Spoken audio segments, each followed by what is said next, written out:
I let my coworker with cancer move into my spare room for a couple months.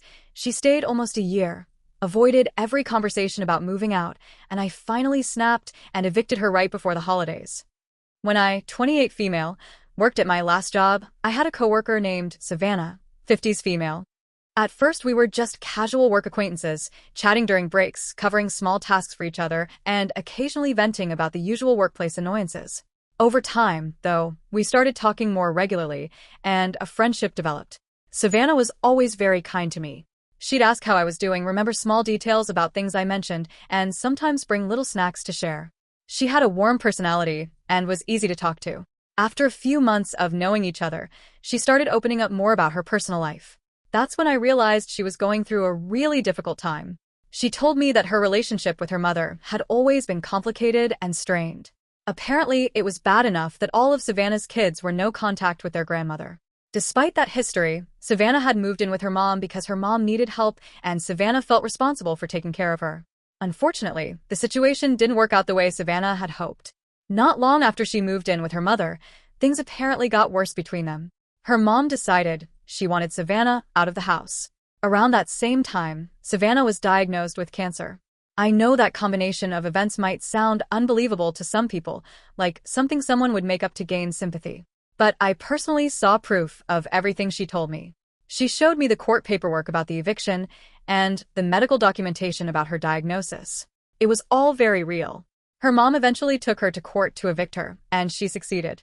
Suddenly, Savannah was facing the possibility of having nowhere to live while also preparing to start chemotherapy. One day at work, she asked me if she could store some of her belongings in my spare room for a month or two while she figured things out. At the time, that seemed like a small favor I could easily offer. I had a spare room that I mostly used for storage anyway, and I didn't have any immediate plans for the space. So I said yes. That was my first mistake. When Savannah came over to drop off her things, we ended up sitting in my living room chatting for quite a while. Eventually, she brought up something bigger. She asked if she could move in for a couple of months while she got back on her feet. Looking back, I know I should have said no. I bought my house very intentionally so that I could live alone. I've always been happiest having my own space.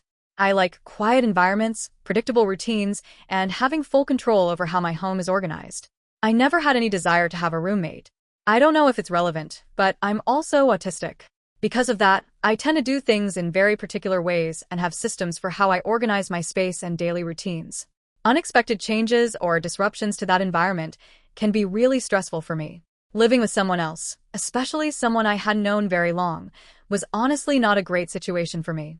But at the time, none of those concerns seemed as important as what Savannah was going through. She had just been evicted by her own mother. She was about to start chemotherapy. The idea of her living out of her car during cancer treatment felt unthinkable to me. On top of that, I've always struggled with being a people pleaser. I hate disappointing people, especially friends who are asking for help. So despite the voice in my head telling me this was probably a bad idea, I said yes. 2 weeks later, Savannah officially moved into my spare room. I told myself it was only temporary, a couple months at most, just until she got back on her feet. I figured it might be a little uncomfortable sharing my space, but I could handle it for a short period of time. Eventually, she would move out, and I'd have my quiet house back. At first, things actually went really well. Savannah tried her best to contribute financially, even though she didn't have much money. She offered what she could to help offset the extra costs of utilities and groceries. I didn't expect much from her, but I appreciated that she made the effort. She was also incredibly kind to my pets. I have several animals, and she clearly enjoyed spending time with them. She would sit with them, talk to them, and give them extra attention. My pets seemed to enjoy her company too, which made the living arrangement feel a little more comfortable. She also helped out with small household chores whenever she could. For example, the cat's automatic litter box was located in the spare room where she was staying, so she often took care of emptying it. She'd occasionally sweep the floors, run the vacuum, or help with dishes after meals. Those little gestures made it feel like we were sharing the responsibilities of the house, rather than me just supporting someone entirely on my own. Despite all of that, living with another person was still difficult for me in ways I hadn't fully anticipated. Sometimes I would notice that things had been moved around the house. Items would be placed in different spots than where I normally kept them, or things would be put away differently than my usual system. To most people, that probably wouldn't seem like a big deal, but for me it was genuinely stressful. My routines and organization systems are important to me. They help me feel calm and in control of my environment. When things suddenly weren't where I expected them to be, it could send my brain into a spiral. There were a couple of times where I had quiet meltdowns in private because I couldn't find something where I expected it to be. To be clear, I didn't take it out on Savannah. I knew she wasn't intentionally trying to upset me. She was just living her life and trying to help around the house. Whenever those moments happened, I would go to another room, calm myself down, and remind myself why I had agreed to this situation in the first place. It was only going to be a couple of months. I was helping someone who genuinely needed support. And sometimes, if I'm being honest, it was actually kind of nice having another person around. Even though I valued my independence, there were moments where the company felt comforting instead of stressful. A couple of months turned into 4. Then 4 turned into 6. Before I really had time to process it, 10 months had gone by. Almost a full year. And there was still no real sign of Savannah leaving. At first, every time another month passed, I told myself the same thing. She just needed a little more time. She was going through chemotherapy after all. Treatment was exhausting. Some days she could barely get out of bed. I tried to remind myself that I had offered help because she needed it. But as the months dragged on, the situation started to wear on me in ways I hadn't expected. Living with someone else meant I was never fully able to relax in my own house. I was constantly masking, constantly aware of another person's presence, constantly adjusting my behavior, so I didn't come across as rude, strange, or difficult. For someone who is autistic, that level of constant social awareness is exhausting. Home is supposed to be the one place where I can drop that mask. Instead, I felt like I was performing all the time. I started sleeping less and less. Even when Savannah was quiet and respectful, my brain never really shut off. I was always aware that someone else was in the house. My routines felt disrupted, and the small stresses added up day after day. Eventually, it reached the point where I felt like I couldn't breathe in my own home. Every so often, I would try to gently bring up the subject of her finding another place. I never wanted to push too hard because I knew her situation was complicated. But I'd drop little hints or ask casual questions about whether she had looked at apartments or talked to her son about staying with him. There was always a reason. It couldn't happen yet. Sometimes it was because treatment had wiped out what little savings she had left. Other times it was because rent in our area was ridiculously high, which, to be fair, it absolutely is. That's one of the main reasons I bought a house when I did. Occasionally the reason was simply that she was too exhausted from treatment to even think about moving. And honestly, those reasons weren't fake. They were legitimate problems. That was part of what made the situation so hard. To her credit, Savannah really did try not to take up more space than necessary. Over time, she picked up on the things around the house that I needed to handle myself because my systems worked a very specific way.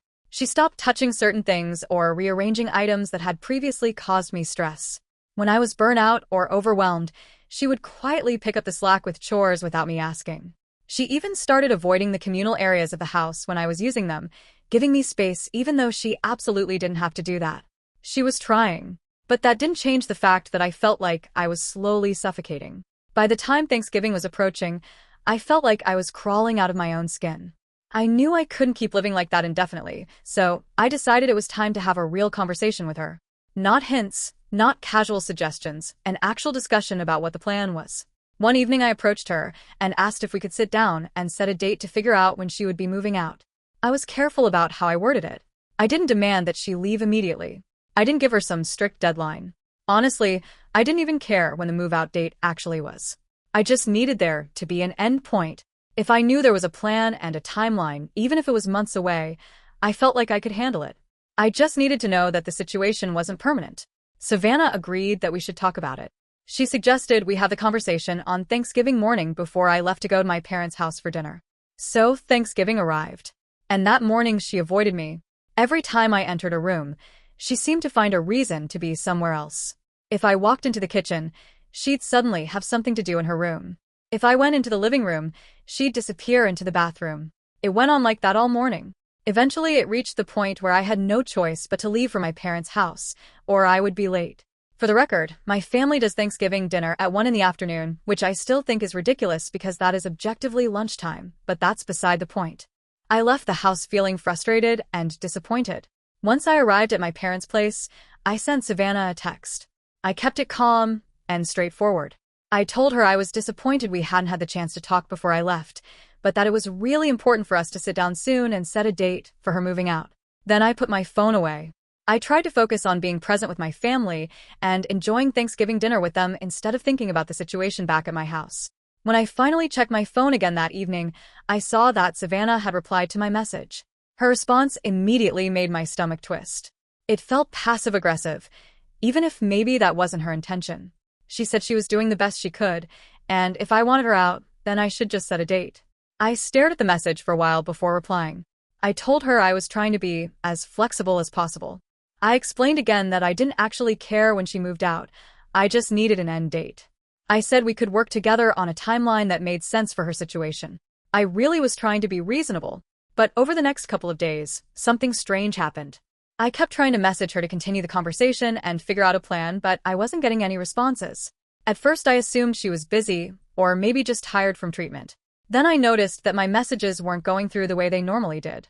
That's when I realized she had blocked me. Apparently, she had done it intentionally, so I would be forced to talk to her face-to-face instead of over text. And that completely broke me. She knew how much I struggled with in-person confrontations. I have a very hard time organizing my thoughts in the moment, especially during emotional conversations. Writing things out gives me time to process what I'm trying to say and express myself clearly. She knew that. I had explained it to her before. This wasn't even the first time she'd done something like this. Once or twice earlier in the year, she had blocked me temporarily during disagreements because she wanted to force an in-person conversation. Each time before, I had eventually given in and talked to her. But this time, something inside me just snapped. I was so tired. I was tired of constantly walking on eggshells in my own house. I was tired of feeling like I had to manage every interaction carefully so I didn't upset her. I was tired of feeling trapped in a situation that had no end in sight. And at the same time, I felt horrible for even thinking that way because I knew she was going through something unimaginable. She was dealing with cancer treatment, financial stress, family estrangement, and the possibility of being completely alone. But I couldn't keep doing it. I couldn't keep sacrificing my own mental health indefinitely. So I made a decision. Instead of trying again to get her to talk to me, I went online and found an eviction notice template. Technically, after living in my house for almost a year and contributing money occasionally, she would legally be considered a tenant whether we had a written agreement or not. I filled out the notice, giving her a month and a half to move out. Then I printed it. I walked upstairs, taped the paper to her bedroom door, and went back downstairs. I'm not proud of how I handled it, but at that point I was exhausted.